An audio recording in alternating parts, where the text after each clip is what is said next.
Halo, halo, halo, selamat sore para mahasiswa FEB Udinus sekalian, terutama untuk mahasiswa mata kuliah manajemen keuangan, ya.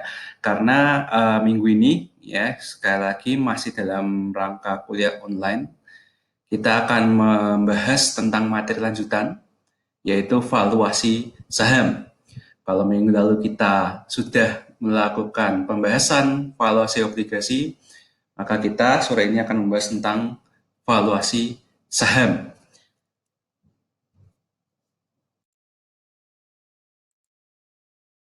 Oke, jadi materi pembelajaran untuk minggu ini ya, itu akan saya bagi menjadi beberapa bagian.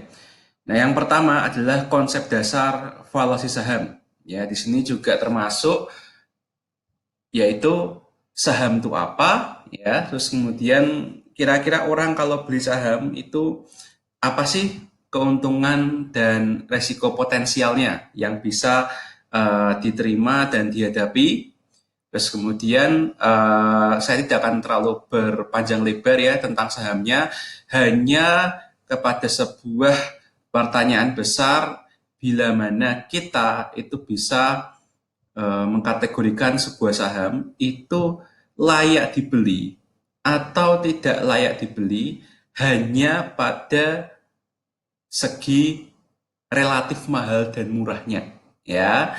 Terus kemudian bagian kedua saya akan menjelaskan tentang valuasi saham ya menggunakan dua macam rasio pasar. Ya, ini waktu materi analisis kinerja keuangan perusahaan kalian sudah saya jelaskan ya, tapi akan saya jelaskan ulang, fokus kepada penggunaan dan sudut pandangnya saham ya.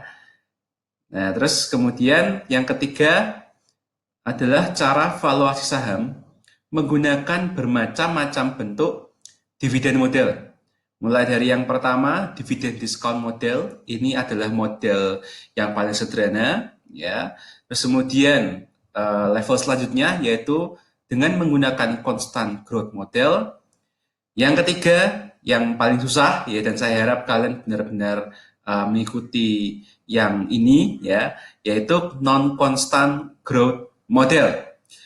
Ya, jadi saya dalam menjelaskan materi ini karena di sini masih dalam level manajemen keuangan, saya hanya akan menjelaskan permukaannya saja.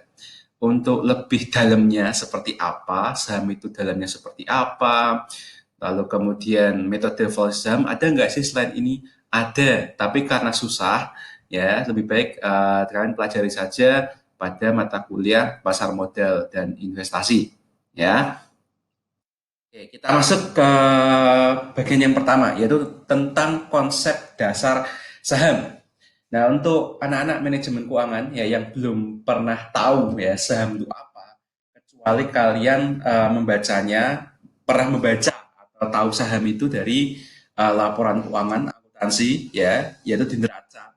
Sebelah kanan bagian ekuitas itu kan ada kata-kata ya, misalnya saham pemilik atau saham yang dimiliki masyarakat atau bahasa Inggrisnya shares outstanding ya. Nah, kalian hanya mengerti bahwa ada satu item tersebut dalam neraca, tapi sebenarnya saham itu apa sih? Dan mungkin kalian kalau misalnya kalian masih muda tapi menaruh minat kepada salah satu instrumen investasi ini, mungkin kalian akan mendapatkan banyak sekali ide itu dari luar ya, bahwa wah saham itu enak ya, kamu invest saham bisa cepat kaya, atau wah saham itu judi merugikan, saham itu halal atau haram. Ya, tapi itu nanti ya, kita akan bahas nanti di mata kuliah yang lebih expert ya, yaitu pasar modal investasi. Sekarang paling tidak kalian ngerti dulu dah, saham itu apaan sih gitu ya. Jadi saham atau bahasa Inggrisnya itu shares atau stock ya, itu adalah sebuah sertifikat ya, sertifikat. Cuma kalau zaman sekarang kalian ya itu modelnya ya masih scriptless ya, tanpa fisik. Ya, sedangkan kalau zaman orang tua saya dan saya ya yang masih umuran kalian itu masih sempat pegang saham tapi bentuknya itu benar-benar sertifikat. Ya, kalau nanti mungkin kelak kalau kita bisa ada kelas langsung, saya akan tunjukkan contoh sertifikat kepemilikan saham saya ya di Papros yang masih bentuknya itu benar-benar mirip seperti sertifikat kepemilikan tanah, yaitu kuno banget ya, sejak SMA akhir sampai dengan kuliah saya lulus tuh saya masih memilikinya dan sekarang juga masih ya, tapi sekarang sudah jadi scriptless karena Pak Pros sudah IPO. Nah, jadi dengan memiliki sertifikat tersebut ya, saya dan kalian ya itu sebenarnya punya bukti kepemilikan suatu perusahaan. Ya, jadi jangan takut ya kalau misalnya kalian kelak daftar jadi investor, terus kemudian kalian beli saham, misalnya BCA, terus kalian bilang, wah saya pemiliknya Bank BCA. Itu benar ya, nggak apa namanya, nggak berlebihan ya. Karena memang ya didukung masalahnya ya, karena itu memang definisi aslinya seperti itu, dan memang uang kalian sedikit apapun ya untuk kalian beli saham BCA tersebut, itu uang kalian itu juga ada kok di dalam neraca gitu loh. Ya, seperti itu. Jadi ibarat kata tadi kan seperti saya tunjukkan bahwa sertifikat saham itu kalau misalnya masih fisik itu mirip banget sama sertifikat tanah. Iya, ya dalam artian begini deh. Kalau kamu mau jual beli tanah ya, atau kalian tanya ke orang tua kalian deh, Pak atau Bu, kalau jual beli tanah itu emang harus bawa tanahnya gitu. Ya kan, mana mungkin manusia bisa bawa tanah kemana-mana gitu loh. Yang dibawa apa? Sertifikatnya kan.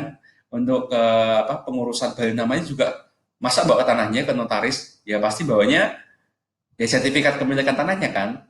Ya iya itu. Jadi saham juga sama. Ya, daripada kamu bawa kemana-mana perusahaannya, ya dimana itu kan mustahil, ya kamu bawa aja sertifikatnya kemana-mana. Kalau sekarang berarti kamu bawa itu sertifikat Scriptless itu kemana-mana di aplikasi Android kamu atau aplikasi iPhone kamu. Ya, setiap perusahaan sekuritas punya aplikasinya. Ya, dan memegang saham atau kalian kalau punya sahamnya itu memiliki hak klaim atas penghasilan dan aktiva perusahaan. Jadi ini sebenarnya kembali lagi ke bab pertama dulu ya, di mana saya kan menjelaskan kepada kalian bahwa tugas seorang manajer keuangan itu kan ada 3, ya kan? Melakukan kebijakan investasi, melakukan kebijakan pendanaan, dan kemudian melakukan kebijakan dividen dan atau modal kerja, ya kan? Nah, di situ sebenarnya ada hubungannya dengan materi kali ini, bahwa kalian ya ketika kalian menjadi investor dan kemudian kalian percaya pada sebuah perusahaan bahwa perusahaan ini pasti bisa untung ya, maka kalian sebenarnya menjadi salah satu bagian dari pendanaan ya, kalian mendanai perusahaan. Terus perusahaan misalnya BCA tadi ya, terus BCA mau ngapain dengan duit kalian itu ya, jadi BCA nanti akan menggunakan uang dari kalian dan dari masyarakat lainnya yang beli saham BCA itu untuk membeli aset-aset yang menunjang operasinya ya, misalnya misalnya sistem keamanan untuk di ATM atau klik BCA ya, itu kan termasuk aset yang tidak terlihat ya, intangible, tapi kan pertanyaannya adalah BCA dapat uang dari mana ya, ya dari sisi kanan neraca, bisa ngutang, bisa dari labanya tahun kemarin, atau dari kalian. Nah itu. Nah karena BCA menggunakan dana dari kalian untuk beli aset tak terlihat tersebut, keamanan, ya, keamanan sistem informasi, nanti kan akan semakin banyak orang bertransaksi, ya, menggunakan klik BCA misalnya. Nah padahal kan transaksi tersebut itu kan juga bisa menunjang perusahaan mendapatkan omset kan. Nah, omset dikurangi banyak biaya, jadilah laba bersih. Ya, berarti kan laporan laba rugi. Nah, kalau kalian sudah mengerjakan bab kedua, analisis kinerja keuangan, itu kan pasti di paling bawah laba bersih. Ya, itu kan kalau perusahaan bagi dividen pasti ada yang namanya dividen yang dibayarkan kepada pemegang saham. Nah, itu artinya kalian memiliki hak klaim atas penghasilan dan aktiva perusahaan. Jadi satu kalimat ini ya itu bisa dijelaskan panjang lebar dan hubungannya selalu kembali ke bab 1. Bab yang tidak ada angka sama sekali tetapi itu menyimpan akar dari segala akar konsep pendidikan manajemen keuangan. Bab 1. Jadi ilustrasinya ya, apabila kalian memiliki 1 juta lembar saham biasa dari sebuah perusahaan yang menerbitkan 100 juta lembar saham ke masyarakat, Ya, 100 juta bagi 100 juta kan 1%. Ya, meskipun kalian hanya memiliki 1% dari perusahaan tersebut, kamu sudah bisa dianggap menjadi pemilik dari perusahaan tersebut dan berhak atas penghasilan perusahaan. Itu ya. Terus manfaatnya investasi instrumen saham itu apa? Ya, jadi baik kita, misalnya kita dari segi investor dan misalnya kita juga dari segi manajer keuangan, ya, sekali lagi kan tujuan dari manajemen keuangan, ya, itu adalah memaksimumkan kemakmuran pemegang saham. Jadi justru materi ini itu benar-benar merupakan perwujudan dari bab satu, yaitu tujuan manajer keuangan, tujuan utama, ya, bukan memaksimumkan kepentingan perusahaan, bukan memaksimumkan kemakmuran pegawai, bukan memaksimumkan kemakmuran negara, bukan, ya. Perusahaan tetap pada dasarnya, ya, itu memaksimumkan kemakmuran pemegang saham. Nah, pemegang saham itu ya bisa negara, ya, terus bisa aja pemerintah daerah, bisa aja kalian sebagai masyarakat, bisa saja pegawai, ya, karena banyak perusahaan terutama bank-bank, ya, itu yang ngasih bonus ke pegawainya itu bukan uang tapi saham, namanya opsi saham. Jadi lumayan menarik kalau kalian misalnya lulus terus kemudian mau kerja di bank-bank atau mungkin di beberapa perusahaan, ya, beberapa perusahaan manufaktur juga ada kok, ya, kalau misalnya memang cukup berjaya omsetnya, kadang mereka memberikan opsi saham kepada para pegawainya. Ya, manfaatkan saja itu, ya. Nah, mereka itu memastikan bahwa paling enggak setiap investor itu punya dua potensi manfaat, yaitu yang pertama mendapatkan capital gain dan yang kedua mendapatkan dividen. Ya, dalam materi ini nanti kan akan fokusnya ke dividen ini, ya. Nah, terus capital gain itu apa? Jadi capital gain itu jika harga jual melebihi harga beli saham tersebut.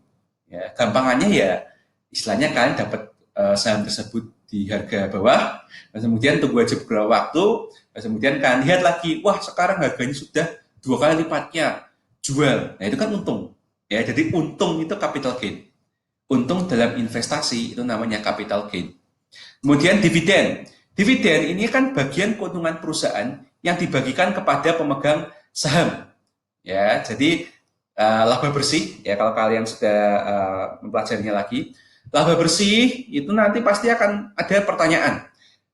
Berapa persen bagian dari laba bersih ini akan ditahan perusahaan untuk kemudian diputar lagi, ya, beli aset, bangun pabrik, ya, rekrut pegawai gitu, ya. Dan berapa persen yang dibagikan kepada pemegang saham. Nah, ini dividen namanya.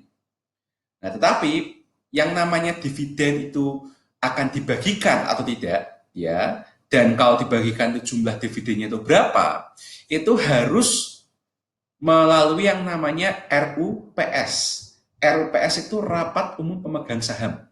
Jadi yang mengusulkan itu Dewan Direksi, terus kemudian nanti para pemegang saham itu akan diundang ke perusahaan untuk rapat, ya, entah di perusahaannya atau mungkin perusahaan nyewa hotel, biasanya antara salah dari dua opsi itu, ya. Terus kemudian makan-makan, kemudian selama paling enggak ya kalau saya pernah berarti 4 sampai 6 jam lah, ya.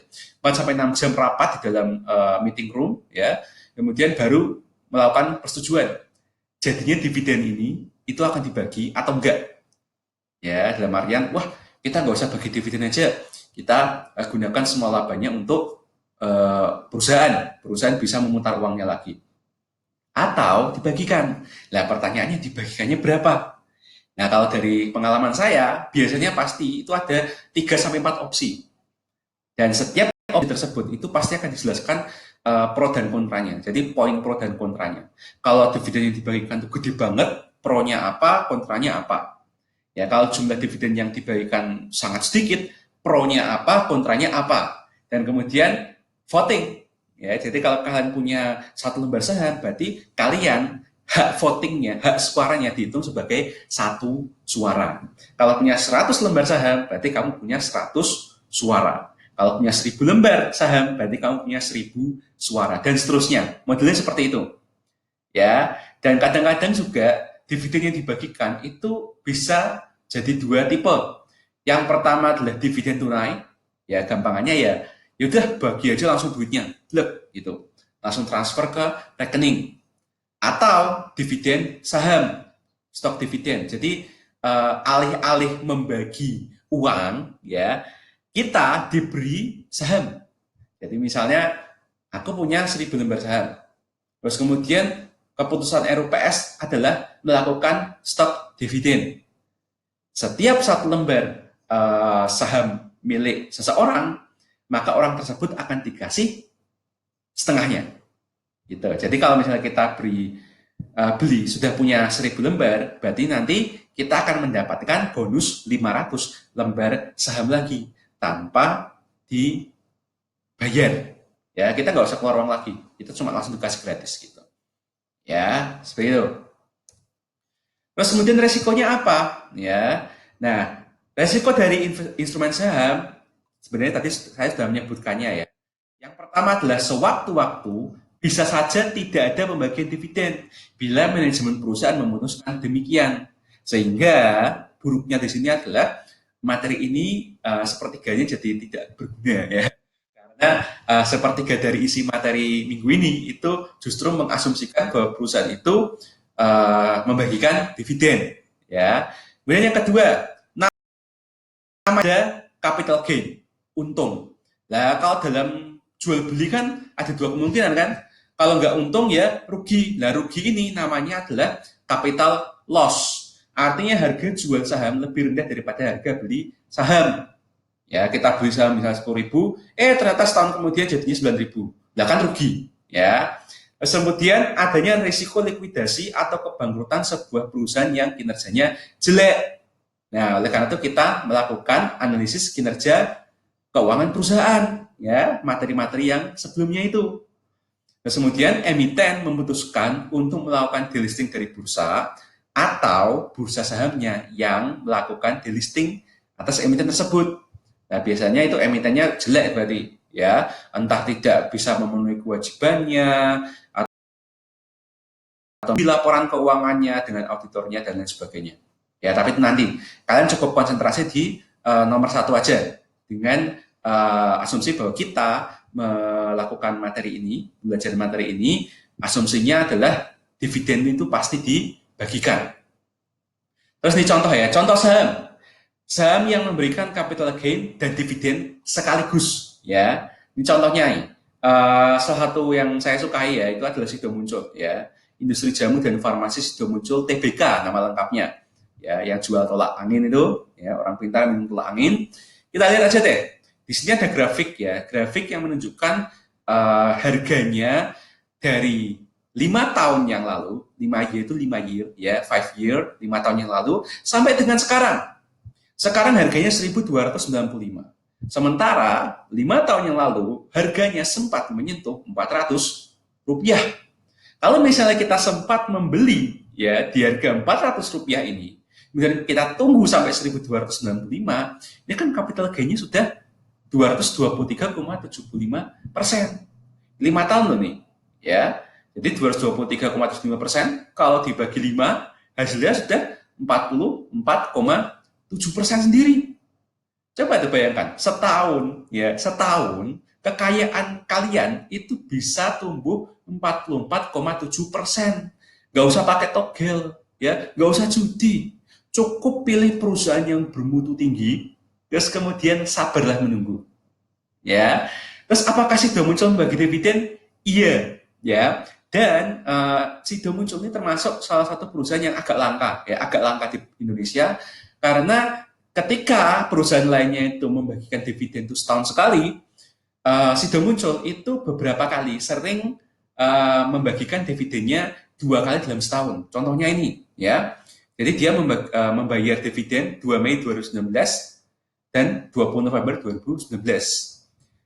Yang dia bayarkan adalah Rp21 per lembar saham dan Rp22 per lembar saham. Nah, coba bayangkan aja tadi, misalnya kita beli di harga 400, kemudian kita tunggu sampai dengan 5 tahun kemudian, tapi selagi kita menunggu, setiap tahun kita mendapatkan potensi dividen sebesar, ini kalau dijumlah berapa ini? 43, ya katakanlah Rp35 sampai Rp43 per lembar saham. Nah kan kalau dibagi ya, jadi kan 35 dibagi 400 atau 43 dibagi 400, kan ini kan menghasilkan yang namanya dividen yield yang sudah pernah kita pelajari ya, yaitu 8 sampai 11% PA. PA itu per annum ya atau per tahun. Bayangin aja ya, seolah-olah kamu tuh nabung ya. Nabung dapat dua keuntungan, yaitu induknya naik, terus kemudian dia beranak pinak. Dan beranak pinaknya lebih gede daripada inflasi. Lebih gede daripada nabung di bank. Lebih gede daripada deposito di bank. Dan pajaknya juga kecil. Kalau capital gain itu pajaknya 0,1%, ya. Sementara dividend yield itu pajaknya 10%. Bandingkan dengan tabungan, kamu dipajaki 20%. Belum biaya administrasi. Adanya bukan kaya, tapi makin miskin kalau nabung kamu. Ya, jadi makanya inilah yang menyebabkan kenapa saham ya sebagai salah satu instrumen investasi itu dapat dikatakan sebagai salah satu cara memaksimumkan kemakmuran pemegang saham.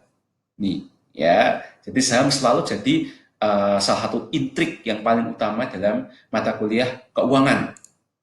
Ini contoh lagi, contoh saham yang memberikan capital loss dan tidak ada dividen.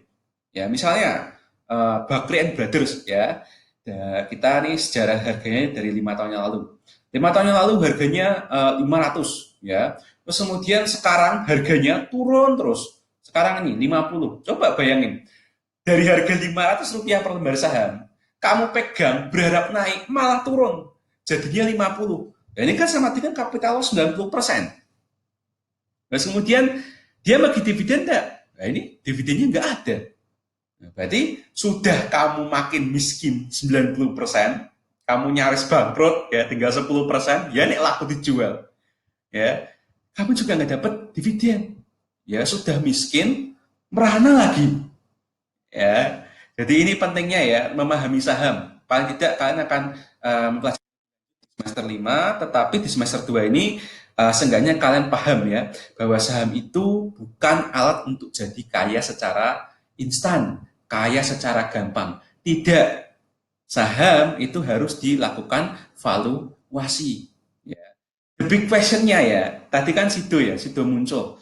Harganya cuma 1.295 per lembar. Sementara kalau di pasar saham, minimal ya kamu harus punya dana sebesar 100 lembar.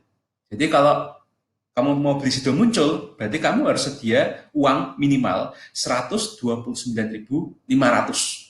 Ya katakanlah 130-an ribu lah. Ya, itu paling ya kamu nabung sebulan bisa lah dapat ya 100 lembar itu. Nah, permasalahannya di sini, pertanyaannya ya, Rp1.295 per lembar saham itu tergolong relatif kemurahan atau kemahalan. Ya, jadi ini yang harus menjadi pembeda antara kita, orang ekonomi, fakultas ekonomi dan bisnis, dengan orang awam di luar sana. Ya, para orang awam melihat Sido muncul 1.200, BRI sekarang 3.000. Wah, BRI lebih mahal. Ya, karena kamu melihatnya dari segi rupiahnya. Tetapi kalau kamu sudah tahu caranya menganalisis kinerja perusahaan dan juga tahu caranya valuasi saham, kamu akan tahu bahwa yang namanya Sido muncul itu justru jauh lebih mahal daripada BRI. Ya, nggak percaya? Nanti kita akan bahas lebih lanjut. Nah, seenggaknya ya, seharusnya yang namanya saham ya, yang saham itu tidak serta-merta langsung bisa diperjualbelikan di pasar saham. Ya, dia harus melalui banyak sekali tahap. Misalnya dia masih di pasar primer, kemudian dia mendaftarkan dirinya, terus kemudian rilis di bursa saham dalam sebuah event yang namanya IPO, baru dia bisa diperdagangkan di pasar sekunder. Dan biasanya pasar sekunder itu yang diperdagangkan adalah common stock atau saham biasa. Jadi ada dua jenis saham sebenarnya, ya yang paling kentara yaitu common stock atau saham biasa dan preferred stock atau saham preferred. ya. Terus kemudian kalau kamu belinya common stock ya saham biasa itu kamu bisa mendapatkan dua macam potensi pendapatan yaitu capital gain dan dividen. Nah, kemudian kita berusaha menjawab pertanyaan yang tadi, big question tadi. Nah, sekarang saham ini tuh lagi murah atau mahal sebenarnya? Nah, dengan berpanduan pada salah satunya yaitu dividen, ya, kita akan melakukan yang namanya proses valuasi. Oke, jadi itu konsep dasar saham dan ini juga menjadi video bagian pertama untuk materi kali ini. Materi submateri selanjutnya, bagian selanjutnya akan dijelaskan di video yang kedua. Oke, jadi tetap jangan kemana-mana karena kita akan lanjutkannya di video yang kedua.